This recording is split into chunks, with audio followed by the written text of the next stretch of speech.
JK.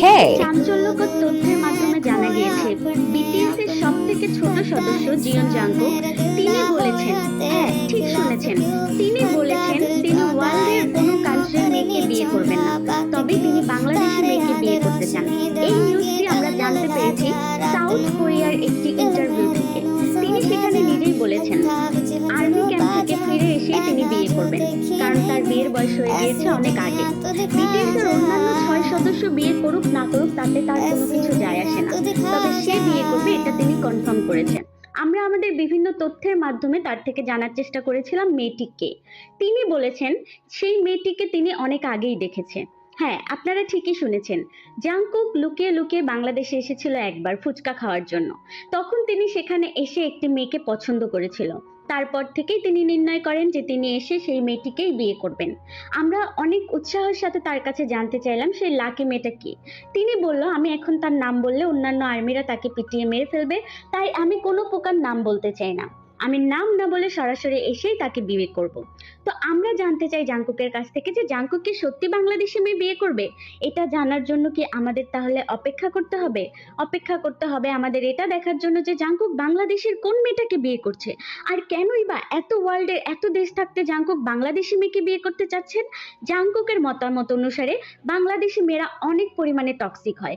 এরা জামাইয়ের জন্য মাইর খেতেও পারে, মাইর দিতেও পারে, আর এই জিনিসটাই জাংকুকের অনেক বেশি ভালো লাগে। জাংকুক বলেছে যদি তার পরিবার বাংলাদেশি বউকে মেনে না নেয় তাহলে সে বাংলাদেশেই থেকে যাবে। হ্যাঁ ঠিকই শুনেছেন, শ্বশুরের দেওয়া বাস চালিয়ে হলেও সে তার স্ত্রীকে খাওয়াবে। কিন্তু আমরা জাংকুকের কাছে জানতে চেয়েছিলাম যে আপনি যদি বাংলাদেশে থাকেন আপনাকে তো আর্মিরা ছিঁড়ে কুড়ে খাবে, তখন আপনি কি করবেন। জাংকুক বলেছিল আমি রাবনে বানাদে জরির মতো একটা গোঁফ লাগাবো, তাহলে আমাকে অনেকেই চিনবে না। তো আপনাদের কি মনে হয় জাংকুককে কি আসলেই চিনবে নাকি চিনবে না? আমরা খুব শিহরিত হয়ে তাকে প্রশ্ন করলাম কে কাকে বিয়ে করবে। তখন জাংকুক বলল কে কাকে বিয়ে করবে এটা আমার দেখার বিষয় না, আমি বাংলাদেশি মেয়ে বিয়ে করব এটাই আমার দেখার বিষয়। আর তার থেকে বড় কথা বাংলাদেশে 6টা ঋতু, এটা আমার সব থেকে বেশি ভালো লাগে।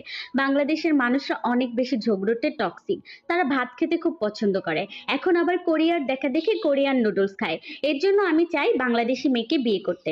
বাংলাদেশি মেয়েরা ঘর ঝাড়ু দিয়ে খাটের নিচে ময়লা রাখে, এটা আমার কাছে অনেক বেশি ভালো লাগে, তাই আমি বিয়ে করতে চাই। আর তার থেকে বড় কথা বাংলাদেশি মেয়েরা হাজবেন্ডদেরকে লুঙ্গি দেয়, আর আমি লুঙ্গি পরে কমফোর্ট ফিল করবো, এটা একটা প্রাকৃতিক এসি। আর ঠিক এই কারণেই জাংকুক বাংলাদেশি মেয়েকে বিয়ে করতে চায়। তো বন্ধুরা তোমরা কি জানতে চাও যে জাংকুক বাংলাদেশের কোন জেলার মেয়েকে বিয়ে করতে চায়? এই প্রশ্নটা আমাদের চ্যানেলের সাংবাদিকরা জাংকুককে করেছিল যে আপনি বাংলাদেশের কোন জেলার মেয়েকে বিয়ে করতে চান। তখন জাংকুক বলেছে আমি 64টা জেলার 64 জনকেই বিয়ে করতে চাই, কিন্তু আমি আসলে এতজনকে বিয়ে করতে পারবো না, তাই আমি যে কোনো একটা জেলার মানুষকেই বিয়ে করব।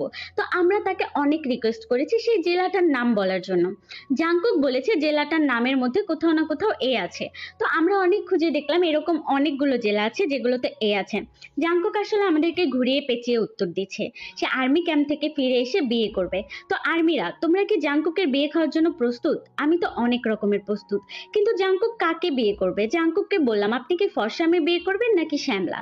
তখন জাংকুক বলল আমি কুচবরণ একটা কালো মেয়ে বিয়ে করব, যেন অন্ধকারে তাকে আমি খুঁজে না পাই, আর তখন আমি আরেকটা বিয়ে করে। জাংকুকের এই কথাটা শুনে আমরা অবাক হয়ে গেলাম। তবে জাংকুক প্রস্তুতি নিচ্ছে, সে নাকি আর্মি ক্যাম্পে আর মাত্র কয়েক মাস থাকবে, তারপর চলে এসে বিয়ে করবে বাংলাদেশি এক আর্মিকে। জানি না সেই আর্মিটা কে, তার কথা জানার জন্য আমরা অনেক ঘুরছি, বাট কোনোভাবেই খুঁজে পাচ্ছি না।